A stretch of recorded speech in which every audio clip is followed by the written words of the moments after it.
Bueno, mi nombre es Romina Micaela Salva y en este caso estoy trabajando con mi compañero Jorge Alberto Salva. Juntos desarrollaremos mi primer parcial de procesos sociales. Junto al profesor encargado de la materia, Daniel. En este caso queríamos nombrar la bibliografía con la que vamos a trabajar durante toda esta presentación. Vamos a estar con los textos de Roja, José Luis, en definiciones de etnohistoria, en la etnohistoria de América, los indígenas, protagonistas de su historia, Lorandi, Ana María, las fuentes en etnohistoria, etnogénesis y transformaciones sociales. También con el texto de Santa María Daniel, la historia, la etnohistoria y una sugerencia de los antropólogos. Salomón Frank, en Crónica de lo Imposible, nota sobre 3 historiadores indígenas peruanos. Y Huachel Natán, en Estructuras del Estado Inca, en Los Vencidos, los indios del Perú frente a la conquista española. Bueno, los objetivos generales que en este caso planteamos como grupo, trata de que queremos, poder explicar y relacionar los conceptos de la materia brindado por la cátedra, con la utilización de diferentes autores bíblicos, poniendo ejemplos variados para poder comprender, para poder favorecer su comprensión. Nuestros objetivos específicos es definir a la etnohistoria desde la perspectiva variada con diferentes autores. Definir qué entendemos nosotros como etnohistoria. En este caso nosotros vamos a dar como grupo qué es lo que nosotros entendemos como etnohistoria y bueno, vamos a proponer una definición. Dar los conceptos de reciprocidad, redistribución y tributo en el Estado Inca. También vamos a explicar la tenencia de la tierra, los sistemas productivos y los tributos del Estado Inca. También queremos explicar de qué trata los principios organizativos incaicos. En este caso, para comenzar a explicar y a definir todo, queremos empezar con la etnohistoria. Vamos a hacer una cierta comparación utilizando algunos autores y vamos a poner una definición en general. Nosotros buscamos una definición amplia de la etnohistoria y encontramos de que se trata de la rama de la historia y de la antropología, que estudia las comunidades originarias de una determinada región del mundo y su convivencia con otros grupos humanos, con la complejidad política e identitaria que aquello representa, relacionada con las nuevas corrientes históricas. Se han enfocado también a las historias sociales que han sido relegadas. Así, la etnohistoria de las mujeres, de las imágenes y de los inmigrantes, entre otros. Después definimos a la etnohistoria en base a un video que nos brindó la cátedra. En este caso, la cátedra nos brindó un video, nos facilitó un video en el que habla de la etnohistoria y la define como la encargada del estudio del pasado, remitiendo desde el presente a los factores sociales de los que no se tiene registro histórico sistematizado, con el propósito de conocer diversos procesos que han incidido en su transformación histórica y cultural.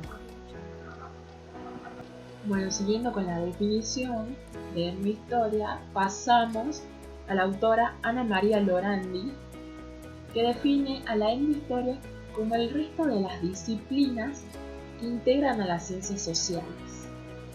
Se desarrolla en forma paralela a dos parámetros fundamentales. Por un lado, la problemática social que emerge como producto del propio devenir de la historia de las sociedades, y por el otro, con el desarrollo de una teoría o teorías metodológicas que se constituyen para dar cuenta de las situaciones que se investigan.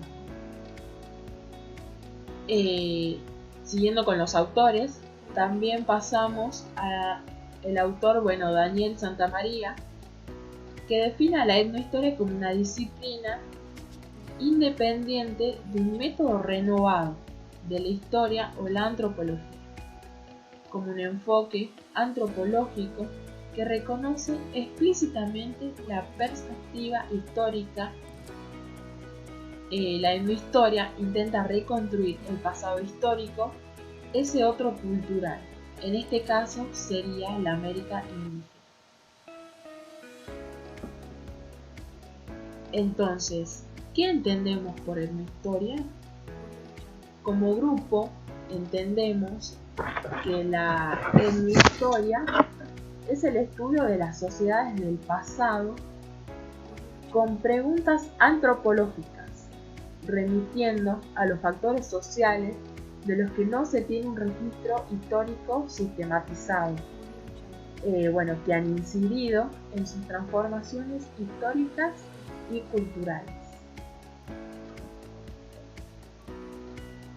El objetivo de estudio que tiene la etnohistoria, en este caso lo separamos en dos. Hicimos una comparación del video propuesto por la cátedra sobre la etnohistoria y lo que dice el texto de Daniel Santamaría. El objetivo de estudio de la etnohistoria la proponemos entonces desde dos perspectivas. La primera es que diciendo que el estudio aborda los grupos indígenas que se desarrollaron en la que actualmente es el territorio nacional y el área andina, permitiendo manejar los recursos teóricos, metodológicos desarrollados desde la historiografía que posibilita el conocimiento de procesos históricos de carácter universal y particular, donde cuenta de sus alcances enfatizados, sus aportaciones teóricas para el campo de la religión, la economía, la política y o parentesco. En cambio, en el texto de Santamaría dice que el objeto de estudio de la etnohistoria es el estudio del otro cultural. Son pueblos sometidos al proceso de la colonización europea. Entonces, podemos decir que es el estudio de los cambios sociales de estos grupos, como por ejemplo, en este caso, la adaptación.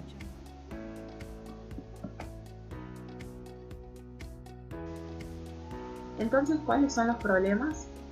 Siguiendo la estructura con el video propuesto por la cátedra y el texto de Daniel Santamaría, el principal problema de la etnohistoria es encontrar fuentes con las que pueda trabajar y realizar diferentes investigaciones.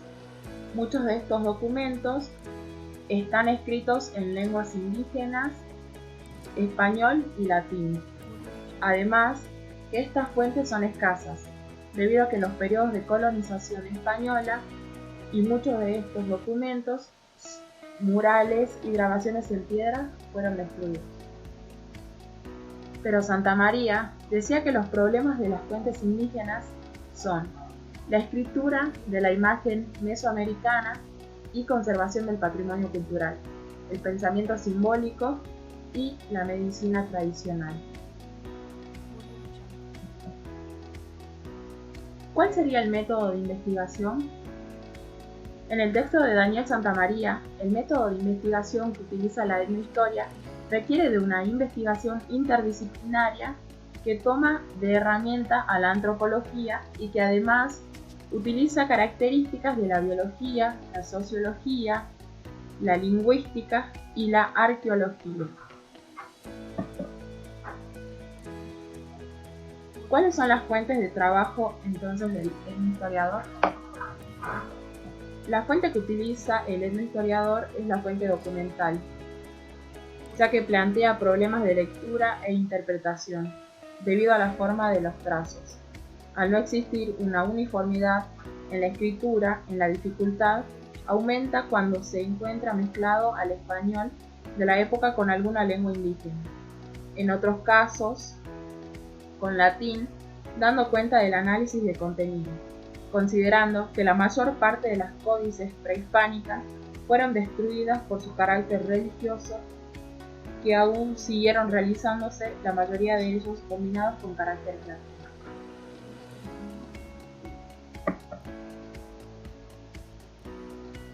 Por ejemplo, en la siguiente imagen elegida podemos ver que es una fuente documental que exige una metodología para el etnohistoriador, en el cual se buscan obras o documentos para una investigación. En muchos de los casos, el etnohistoriador tendrá que enfrentar textos antiguos como el que se ve. De ahí se emplea la paleografía para leer, comprender y transcribir lo que dice el documento, ya sea en forma literal modernizada o realizar una paráfrasis. Pero para llegar a todo esto, es fundamental situarse en la época en la que se escribió y conocer el pensamiento que se incluía en esta. En la Crónica de lo Imposible, son denominadas Crónicas de lo Imposible a las crónicas indígenas del Perú, pero que no son escritas por indígenas y se dividen en 4. La primera se basa en la relación de la conquista del Perú, Titu Cusi Yupanqui, que fue el segundo y penúltimo monarca del estado sucesor y sostuvo una resistencia militar y diplomática. Titu Cusi enfrentó el abismo entre el ideario andino y el español. Su función fue el crear un puente conceptual entre los dos sistemas. La segunda es la relación de las antigüedades de este reino del Pirú Joan de Santa Cruz, Pachacuti, Yanqui, Salcamayagua, del cual ha dado su narrativa en el título de la relación, puesto que carece del enfoque de testimonio vivido que es común a ese género, y su lugar se centra en valores comunes a la historia, haciendo énfasis en la cronología y en la diacronía. La tercera trata del manuscrito sin título Runa Indio Niscao. En este caso, se logra la penetración máxima en el pensamiento andino. Es un manuscrito quechua sin título que comienza: si los antepasados de los llamados indios hubieran tenido cronistas. Y por último, están las conclusiones. Escritura con la historia. La escritura se esforza por reclamar el pensamiento, lo que había perdido en la batalla. Estas pérdidas sobrepasaban la pérdida de millones de vidas, de la soberanía y la riqueza.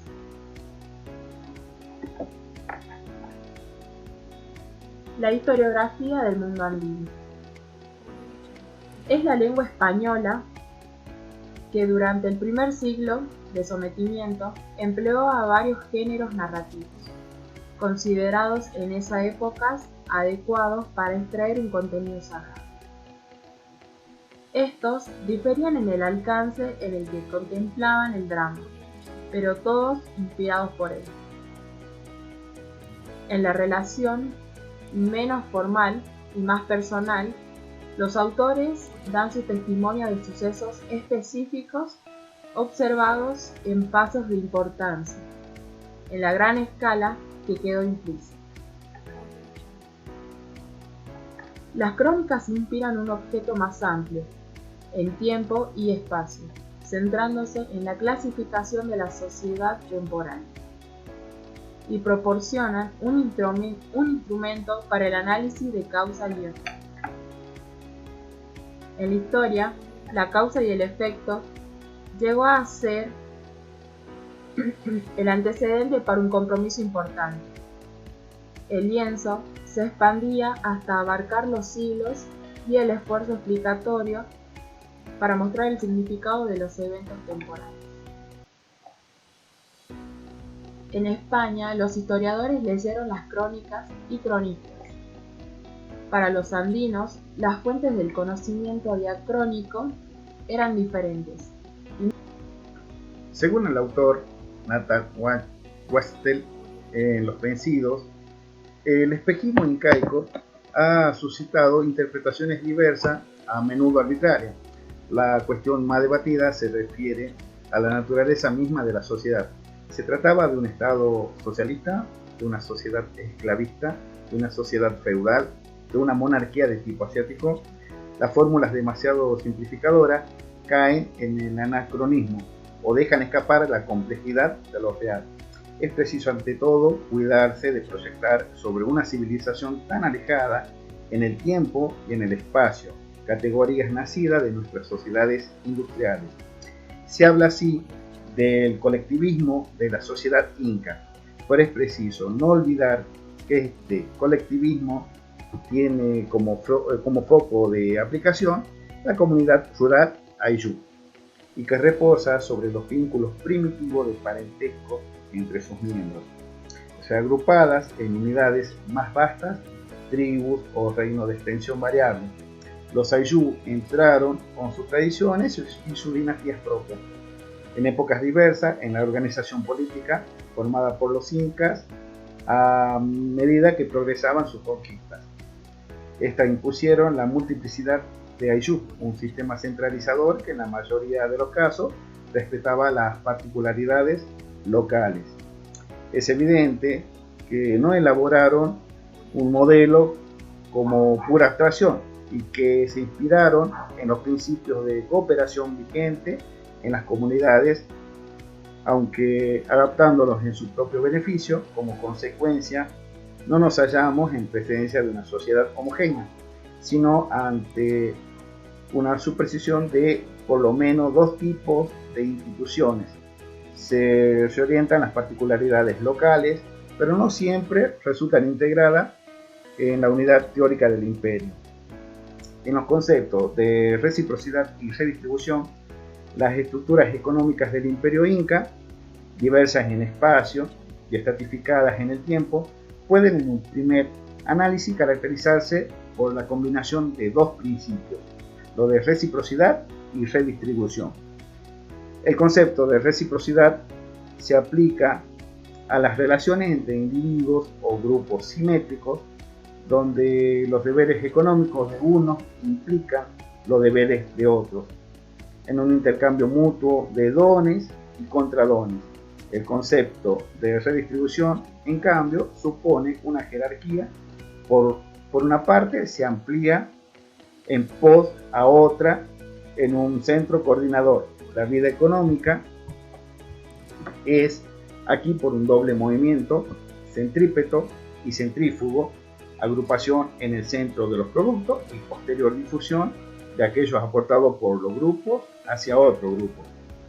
Empíricamente podemos decir que la sociedad inca, la reciprocidad caracteriza la vida económica al nivel de las comunidades rurales y que la redistribución proviene de la organización estatal, hallándose encarnado en el centro coordinador por el Inca. Pero la redistribución no se opone a la reciprocidad, sino que se inscribe en su prolongación y funda sobre ella una ideología. En este esquema debe atribuirse un lugar especial a los jefes locales, cuya importancia ha sido muy descuidada. Constituyen precisamente la bisagra entre la reciprocidad comunal y la redistribución estatal. Los dos principios antes definidos se combinan en el proceso de la producción, en la distribución de la propiedad y en el reparto del tributo. El trabajo colectivo de la tierra, los campos del Inca, de los Curaca, solo tienen un valor si sus poseedores disponen de unidad de fuerza de trabajo. Esta fuerza le es suministrada en principio por el conjunto de la comunidad. Los miembros de la Ayllu van juntos las tierras del Inca para cultivarla en común. Su trabajo vendría a ser que se acompaña de cantos y danzas de carácter religioso y se integran en una visión global del mundo. Lo mismo sucede con las tierras del Curaca. Así se ponen al servicio del Estado y de su aparato administrativo. Los vínculos de solidaridad de los miembros de la Ayllu, el producto de los campos del Inca, es almacenado en los graneros locales y provinciales. Parece que Curaca, por lo menos lo más importante, poseían también sus graneros. La mita, el servicio personal y periódico, el Estado recluta un cierto número de tributarios para el ejército y los grandes trabajos, construcción de carreteras, puentes, templos, etc., según las necesidades y durante un tiempo limitado. Los miembros de la Ayllu, con acuerdo con las reglas de la solidaridad, cultivan los campos tributarios ausentes. Los grandes trabajos estatales suscitaron la admiración de los cronistas y de los historiadores. Han insistido mucho sobre la mita cumplida en favor del Inca, pero también los curacas se beneficiaban de esta forma de tributo, bien para sus necesidades domésticas o bien para el cultivo de sus campos y el cuidado de sus rebaños. Así es como el Chicuito, 60 indios sirven cada año a Martín Cari, mientras que 30 sirven a Martín Cusi.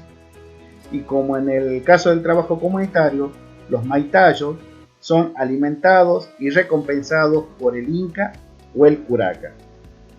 En el tributo textil, tejidos y ropa juegan un papel particular en el Estado Inca.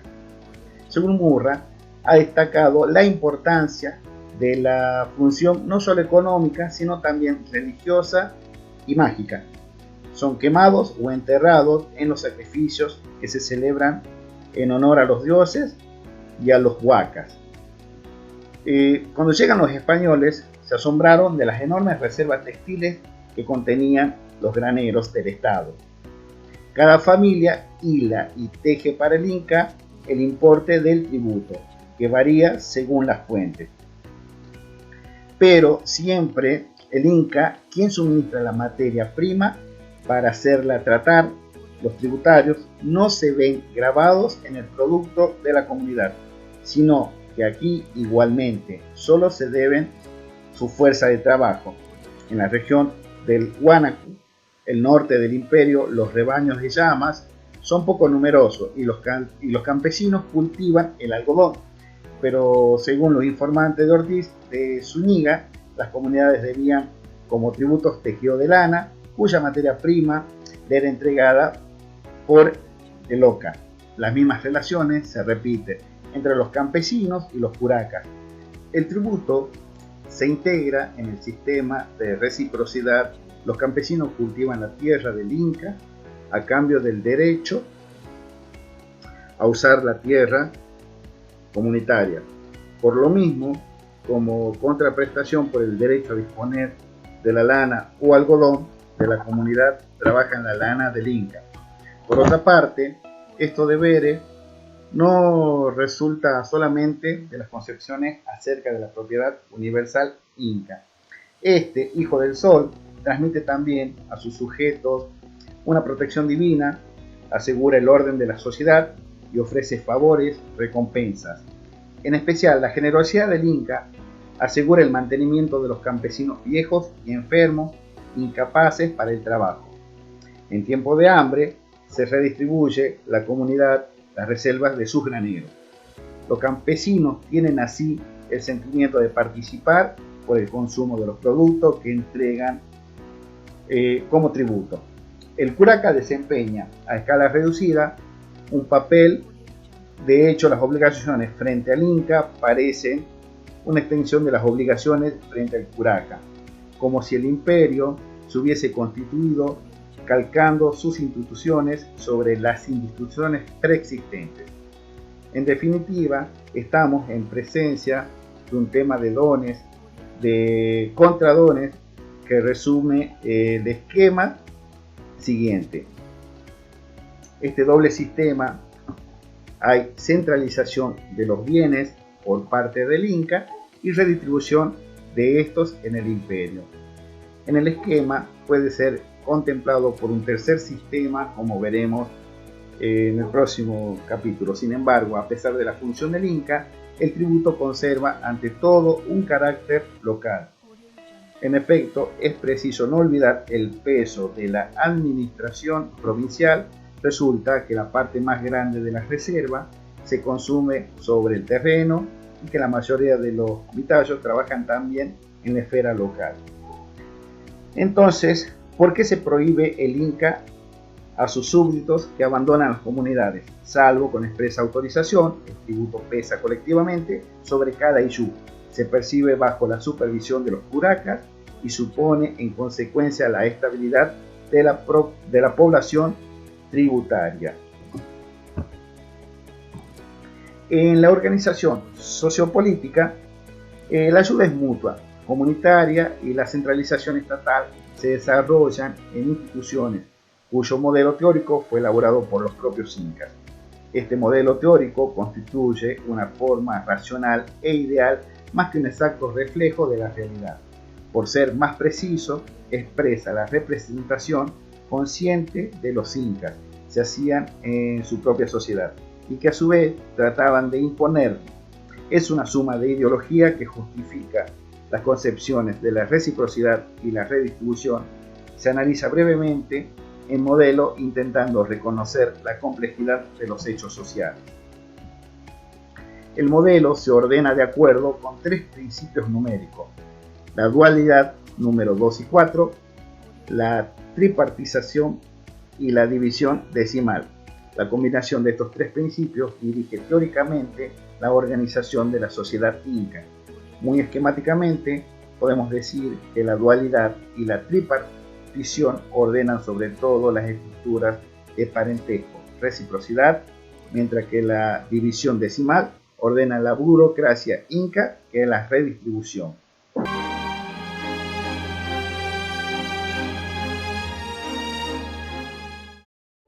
El incario se llamaba Tahuantinsuyo, que significa la tierra de los cuatro suyos, pues se componía de cuatro partes: Chinchasuyo al norte, Contisuyo sobre la costa del Pacífico, Antisuyo en la selva y Collasuyo en el altiplano. El centro de irradiación de la matriz civilizatoria era el Cusco, cuyo nombre significa ombligo del mundo. La base sobre la que descansaba toda la sociedad andina era el Ayllu, que estaba formado por diferentes grupos de familia que rendían culto a una misma huaca y poblaban un mismo territorio. La organización social del incario era marcada y la cabeza de esta sociedad la componían aquellos que tenían sangre real. También se integraba la nobleza de los curacas locales, que guardaban relaciones con los incas, a los cuales pagaban tributo. El gobierno era teocrático. En el incario no había ni moneda ni impuestos. No se caracterizaba por ser mercantilista, ya que todo el pueblo debía entregar su producción al Estado según un sistema de redistribución que relacionaba al Estado con el hombre común. Las obligaciones recaían directamente sobre la clase llamada Purik, en otras palabras, sobre los hombres adultos que tenían a su cargo la producción agrícola y el cuidado del ganado. Debajo de los Purik estaban los yanaconas, que eran individuos reducidos a servidumbre, generalmente pertenecientes a pueblos rebeldes que fueron vencidos por los incas, con la obligación de servir al Estado en las minas, en las construcciones, etc. Un factor importantísimo de esta compleja estratigrafía son los mitimaes, nombre que reciben los miembros de grupos que eran trasladados de un lugar a otro según las exigencias del Estado. El sistema aseguró la unificación cultural del imperio y el efectivo dominio de las autoridades cusqueñas sobre los pueblos incorporados. En el incario, quien gobernaba era el inca, Su persona estaba divinizada y sus poderes eran ilimitados, pues legislaba, administraba, era el sumo sacerdote y general de los ejércitos. Como descendiente del sol, era adorado por sus súbditos. Nadie podía mirarle la cara excepto sus mujeres y hermanas, y nadie podía acercársele sino descalzo. Dioses, categoría, sociedad. La fiesta del Capac Inti Raymi es también una fiesta religiosa, la del sol, Dips del imperio. La organización de la sociedad repite la organización del universo. Al Inca, señor de los hombres, centro de Tuantinsuyu y personaje sagrado, corresponde al culto del Inti, sol protector, fuente de vida y dios principal del panteón indígena. Se entiende que conforme avanzan sus conquistas por razones políticas, pero también teológicas, los emperadores difundiesen el culto solar, superponiéndolo al de los huacas locales. Es verdad que el Pachacuti favoreció el culto de Viracocha. Es el dios creador que, una vez terminada su obra y llegado al oeste, al borde de mar, desapareció anunciando su retorno. Es posible que aquí también haya intervenido una analogía entre el Inca legislador y el dios civilizador. Pero recordemos que el sol y Viracocha son dioses complementarios que traducen las categorías del pensamiento inca y entran en un sistema de correlaciones y oposiciones. Al sol se vinculan lo de arriba, el cielo, el fuego, la sierra; a Viracocha lo de abajo, la tierra, el agua, la costa. Más generalmente, la mitología, la cosmogonía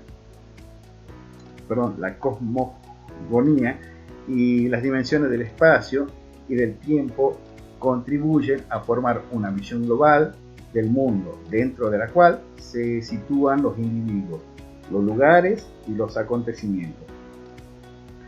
Hemos visto que la organización de la sociedad se basa en la distribución del espacio, pero la tripartición, la cuatripartición y la división decimal encuentran por su parte su justificación en la historia mítica. Los incas surgieron en 3 cavernas situadas en Pactactambo, al sudoeste del Cusco. De la caverna central salieron 4 hermanos: Ayar Manco, Ayar Cachi, Ayar Uchu y Ayar Auca, acompañados de sus hermanas esposas. 10 linajes surgieron de las cavernas laterales. Ahora bien, 10 incas de entre los 13 de la historia tradicional fundaron Pancas. Marcan así con su signo las 4 partes del Cusco, las clases de edad, etc. Así, el espacio, la sociedad y la historia mítica se encadenan en un conjunto de estructuras articuladas unas con otras. 2. En la representación del tiempo, tomemos de ejemplo de las categorías temporales y, en primer término, la medida del tiempo, esto es, el calendario. Según Poma de Ayala, los incas creían que el sol se desplazaba a lo largo del año entre 2 polos, o más exactamente que disponen de sedes, una principal al norte y otra secundaria al sur. Todo esto comienza cuando el sol se instala en su sede meridional, durante el solsticio de verano. En diciembre reposa allí 3 días y emprende su camino por la izquierda, es decir, por el oeste. Llega a su sede septentrional durante el solsticio de invierno. En junio allí reposa 3 días igualmente, y luego reemprende su camino hacia el sur por la derecha, es decir, por el este, hasta llegar así a su meridional. Inmediatamente comienza el ciclo. El sol describe un círculo a lo largo del año en el sentido de las agujas del reloj. Suidema, analizando las relaciones entre el calendario indígena y la distribución del espacio, aventura la hipótesis de correspondencia directa entre el sistema del seques y las divisiones del tiempo. Las correspondencias aparecen al nivel de los principios que denominan la disposición de los meses del año. En efecto, los nombres indicados por Poma permiten reagrupar los meses en 4 grupos de 3, esto es, en 4 estaciones. Dentro de estas últimas, los meses se ordenan con arreglo a una jerarquía, definiéndose cada uno de acuerdo con los 3 conceptos: Collana, Payán, Callao, que rigen el sistema de los seques.